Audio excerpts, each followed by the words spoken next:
तुझ्यावर प्रेम जगावर प्रेम तुझ्यावर प्रेम जगावर हाच मनोमनला हो हाच मनोमनला हो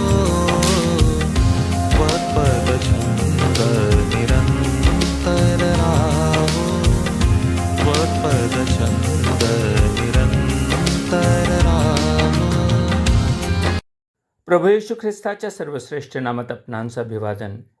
पवित्र शास्त्र बायबलमध्ये लूक वर्तमानाच्या 6व्या अध्यायातील 29व्या वचनात असे म्हटले आहे, जो तुझ्या एका गालावर मारतो त्याच्या पुढे दुसराही कर, आणि जो तुझा अंगरखा हिरावून घेतो त्याला तुझी बंडीही घेऊन जाण्यास विरोध करू नकोस.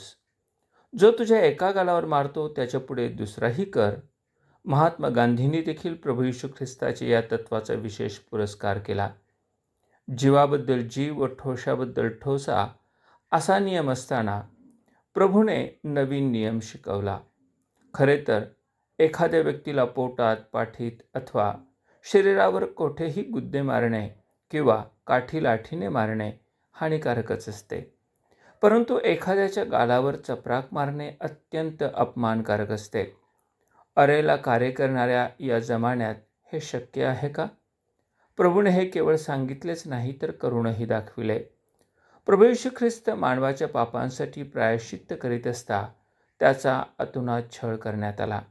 ते त्याच्या तोंडावर थुंकले व त्यांनी त्याला बुक्क्या मारिल्या, आणि कोणी त्याला चपडाका मारून म्हटले, अरे ख्रिस्ता, आम्हाला अंतर्ज्ञानाने सांग, तुला कोणी मारिले? यशया भविष्यवाद्याने त्याच्या प्रतिक्रियेसंदर्भात आधीच सांगून ठेविले होते, मी मारणाऱ्यांपुढे आपली पाठ केली, केस उपटणाऱ्यांपुढे मी आपले गाल केले, उपमर्द व चितू यांपासून मी आपले तोंड चुकविले नाही. यातून त्याच्या समर्पणाची पातळी दिसते. खरे तर एका गालावर मारणाऱ्यापुढे दुसराही गाल करणे म्हणजे आपल्या कर्तव्यापासून तसूभरही मागे न हटणे.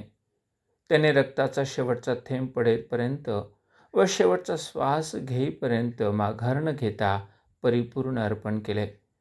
यामुळेच आम्हाला पापांची क्षमा व सार्वकालिक जीवन प्राप्त होऊ शकले.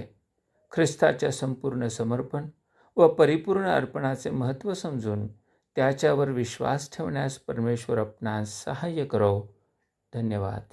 त्वत्पद छंद निरंतर राहो प्रेम मनातून वाहो प्रेम मनातून वाहो.